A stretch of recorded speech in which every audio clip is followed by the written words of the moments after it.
Hey guys, tried to conceal that clearing of my throat I did there, but, cleverly, as you could see, I had to point it out for you, or else you wouldn't have noticed, but, now, I don't know if you want me to let this intro here play, but, cause, if you can't tell from the title that this is Mega Man The Wily Wars, then, you know, I'm gonna question your sanity a little bit, not sanity, I guess I would, your attention to detail. But, okay, getting in serious mode for now, Mega Man The Wily Wars, it's a compilation remake of, the first 3 Mega Man games for NES. It's kind of like the Super Mario All-Stars of Mega Man, I guess you could consider it. Except this one's for Sega Genesis. And also they added a little extra something. But, we'll get to that when we get to that.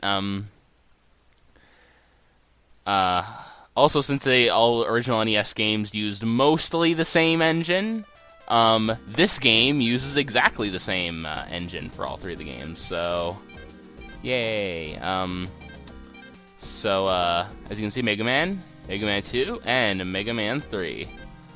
So, you also get the choice from them right here. As you can see, we have the Japanese title screen. They didn't change it from the North American version. Actually, console... there was not a cartridge release of this specific compilation in North America. There was some download service, I think, that's long dead, that also allows this. But as you can see, it's got more, this game has more detail in it, because, you know, I need to point that out for you, because I already know you don't have much attention to detail already. But, like, if you took a still image of this game, I think you could say that graphically it's an improvement over the NES version, of course. But unfortunately, despite being on a more advanced system, it's not always. That's because there's actually some slowdown, more so than the NES games in this package, which some people find a bit weird. Actually, KJ Inafune, I don't think he worked on the game officially, but he said that the debugging process was a nightmare, and that he would help out the debug team on his spare time, because he felt so sorry for them. I don't know how he found out about that, but oh well. That's part of the reason this game actually has mixed opinions, believe it or not. Now, that's kind of because the main thing is that the physics are actually a bit different. I think it feels a bit floatier, and also I don't think you shoot as quickly. I'm not too certain about that, but point is, I can definitely say that going from even though I do kind of like this game, and I think some of the points often that are raised against it, I don't really feel are ring true. I will say that going from the NES, playing one of the NES versions to trying to play this one, it does kind of take a bit of getting used to. Either way, like, from the NES games to this version, like, both ways, so not too good at explaining that, it seems, because I had to explain it like 5 times. But anyway, I should probably mention that this stage is what I would recommend if you're just starting out, because it's fairly easy, and also you can see you don't instantly die if you fall on the spikes if you have Mercy Invincibility, which didn't happen in the original game. As I said, you know, same engine across all 3, so like all 3 games have the exact same physics working. I was going to say that this stage, it's probably the easiest, and I'd recommend it if you're starting out. What I'm going to do is I'm going to play the stages in an order where the last, the Robot Master I choose is weak to the last weapon I got, to the extent that's possible. There's going to be, of course, the first stage doesn't exactly apply to that, and there's also going to be one instance in Mega Man 3 where that's not going to be possible, but I guess the second priority would be making them the recommended order I do if you're just, like, new to the game, but Mega Man 2 is actually going to provide a bit of difficulty in that regard, but, so, I'll make sure to, for now, though, it's, those 2, goals are reconcilable. Alright, so we just got one little enemy room left, and, down to Bomb Man. Bomb Man, speaking of differences between the Genesis versions and the NES versions, Bomb Man, he's still probably the easiest, like, boss to go after the first time, but he's actually a tad harder in this version. I guess it's because, like, the original Bomb Man would jump away from you a lot, but, like, I think by now, in the NES version, he would have hopped to the other side of the screen. But, here you have to, it's weird, it feels like you have to time, like, the time between you jump underneath him and the time that you dodge his bombs. You have to, like, you know, more timing is involved. Also, I think you could see some of the slowdown that happened. This is not going to be the last you'll see of that. No siree.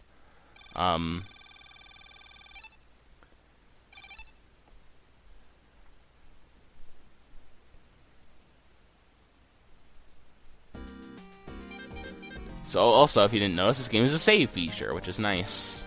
So, I only wish they could have implemented that for, like, the Wily section, so that, like, you know, you could, instead of having to do all 4 of them in one shot, if you needed to put the game, if you needed to put the game away for something, you could, it'd be nice to be able to, you know, not have to resume it. I mean, I'm okay with having to do them all in sort of, I guess, one shot, in the sense that you have to have the same weapon energy throughout the whole thing.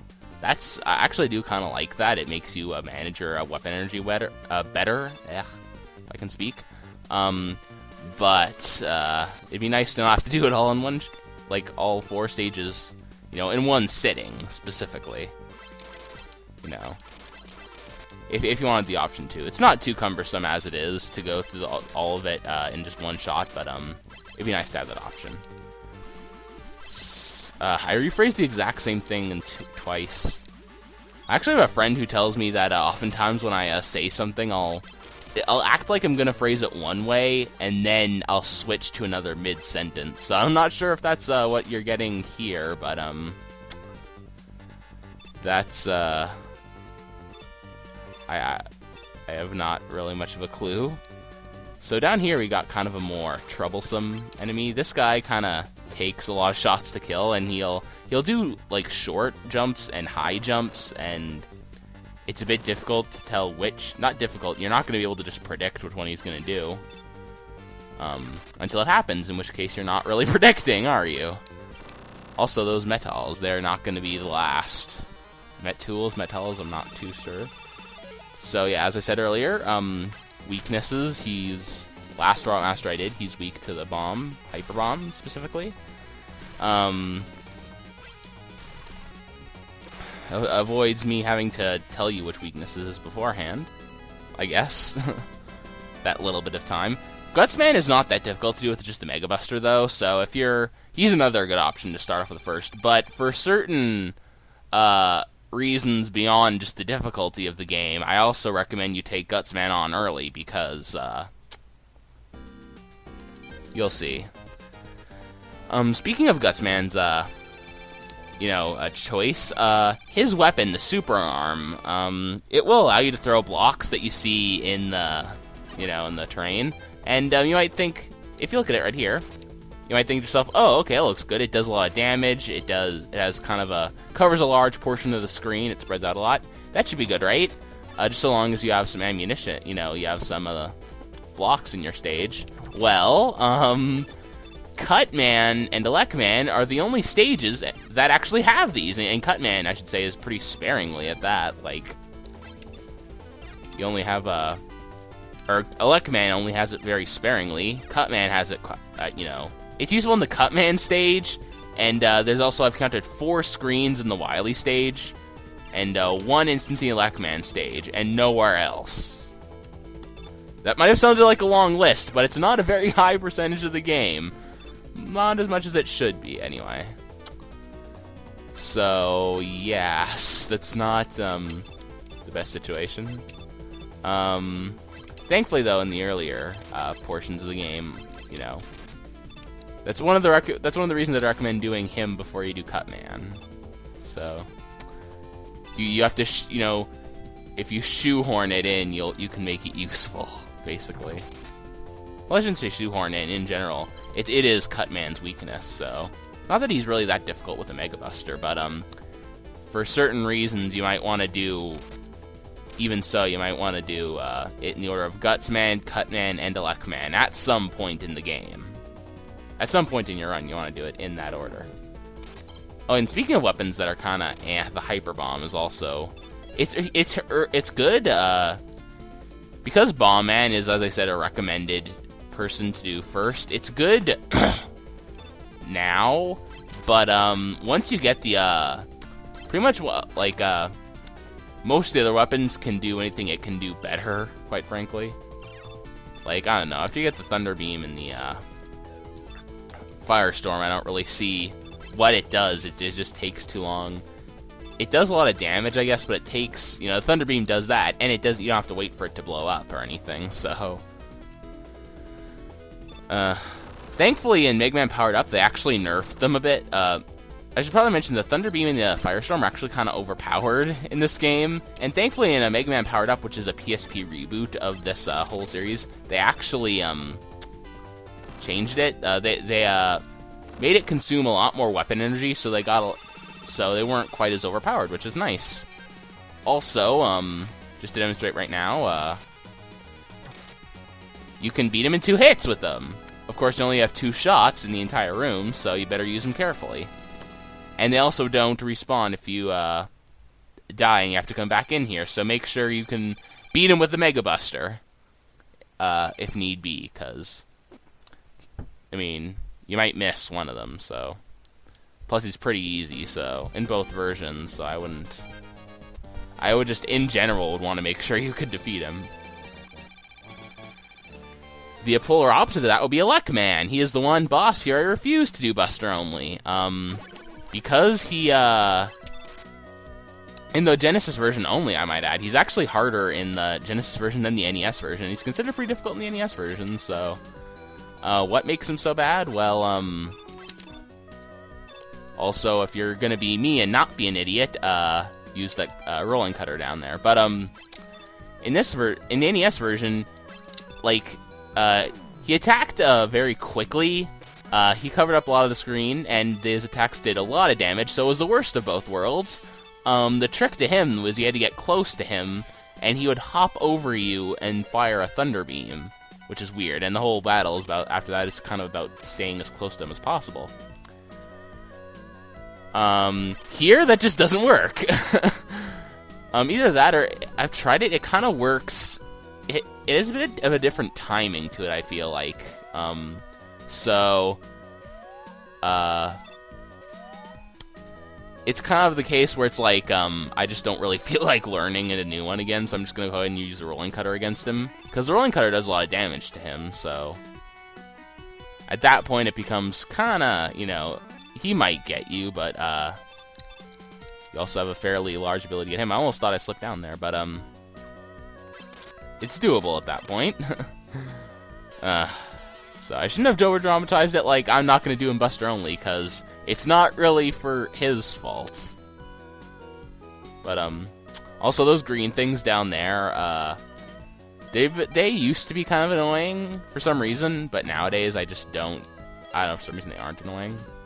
Also, we just got the Magnet Beam. That's why you want to do Gutsman before you get here, because you need his weapon to get, if you don't want to backtrack, that is, and I don't. It is required to beat the game. So don't think you can just be like, oh, an optional thing that could sort of help. Okay, I guess I'll just go ahead and do Gutsman not first. No, do him. You're not, Also, nobody, that's not, anything anybody would say. I'm creating a straw man of something that doesn't even exist. But, so. Also, I don't like the way it, I don't know, it's weird. The way it flickers, for some reason, I just don't like it, like, graphically that it does that. Like, it makes it feel less stable for some reason. I don't know why they did that. And implemented that in the Wily Wars. Also, these, electric thingies are kind of annoying for some reason. I guess it's just that to make you wait. That's the reason.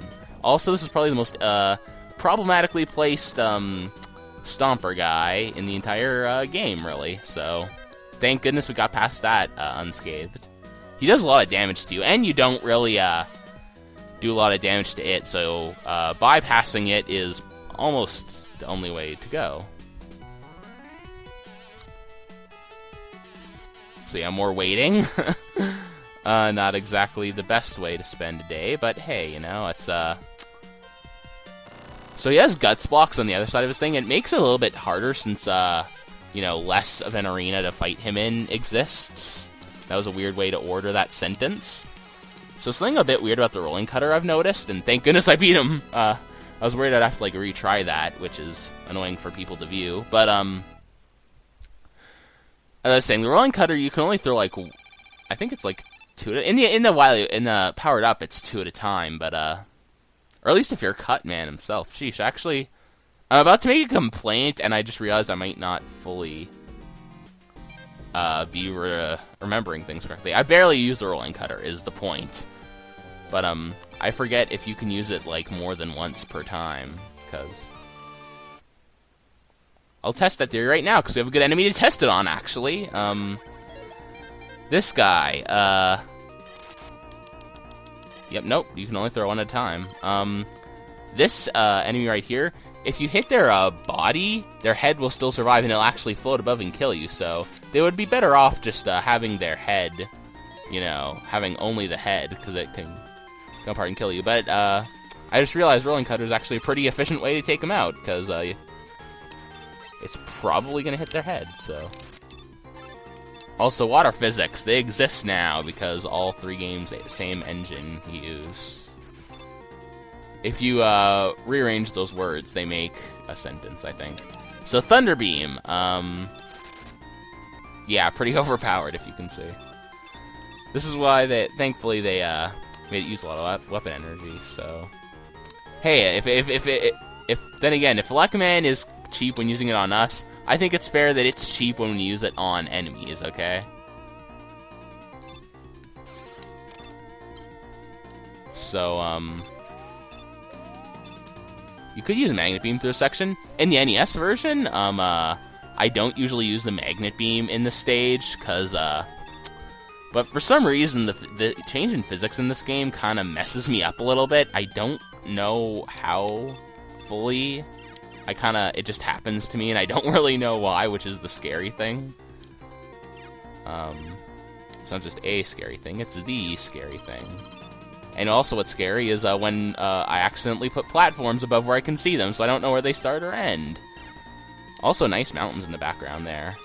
Oh, thought I fell to my doom there. Or was about to, I should say. So a bit of a weird thing with using the Magnet Beam in this section. A lot of people say it makes it easier, but in the NES version, I often have trouble accidentally hitting with those foot holders. I have trouble, that's the name of the enemies there that were, like, shooting stuff out of their heads. For some reason, just, I accidentally, like, I have a tendency to accidentally hit them, and I'm having trouble describing it, which I shouldn't. If there's one thing I shouldn't be doing in this Let's Play is if I, start describing something and I don't know how, I shouldn't keep doing it. So, hey, advice that I'll give to you, and advice that I don't really use myself, so take that for what you will. Now, Iceman, in the NES version, and both NES version and Wily Wars version, he might be the most difficult well, in the Wily Wars version, Elecman kind of beats him, but, in the NES version, he's probably the most difficult out of all these bosses, because those Ice Slashers do a lot of damage, and they're packed pretty close together, so it's kind of difficult to dodge. Thankfully, Powered Up fixes that, and I accidentally sometimes say Wily Wars when I mean to say Powered Up, so I'm worried I confuse you guys a few times throughout this. But at the moment, we're going to be on our last guy. Fire guy, specifically. I actually once knew a guy who wanted to go as Fireman for Halloween, so of course when you like, say that to people, it's like, I'm gonna be going as Fireman, they're like, wait, you want a Fireman costume? You know, as the actual thing. I just remembered. That was quite a while ago, and just mind you. But, also these fire pillars here can be frozen using, the Ice Slasher. See? Helps you reach that, power-up.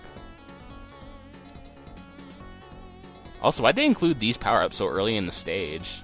To be fair, the stage is kind of difficult-ish, but, it's also much easier in the Wily Wars version to, get above a frozen fire pillar. I don't know how to describe it, it's just...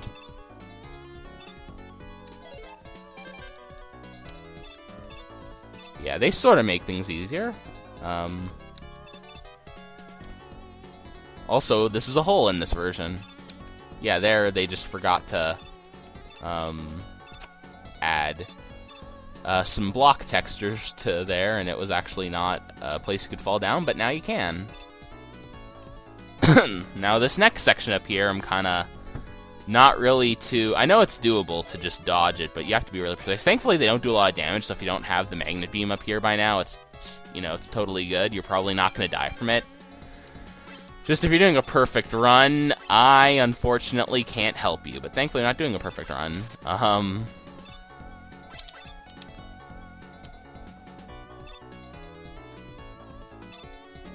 And speaking of running, these guys are pretty quick. To the point where it's kind of... Also, what's this doing up here? I don't really see how people can use it. Also, if you can tell, Ice Slasher freezes enemies in place. Also, don't use it here. I could have accidentally blocked off access, so... I guess that's what I do. What I just realized I just did there is I projected my mistake onto you, like, oh yeah, don't do this. So, this guy, I think is a little easier here in the Wily Wars version. I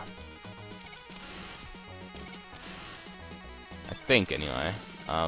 Ice Slasher's weakness, which some people might assume the opposite, that he would be strong against Iceman, but I guess it's because ice melts to water, and then, of course, short-circuits him. Well, actually, it would short-circuit any robot, but that's not exactly how it works. Yeah, it puts out the fire, I should say. That was a weird thing. Plus, as we saw earlier, fire can be frozen, so... Yeah, I don't really know how to segue out of this, so, see you next episode.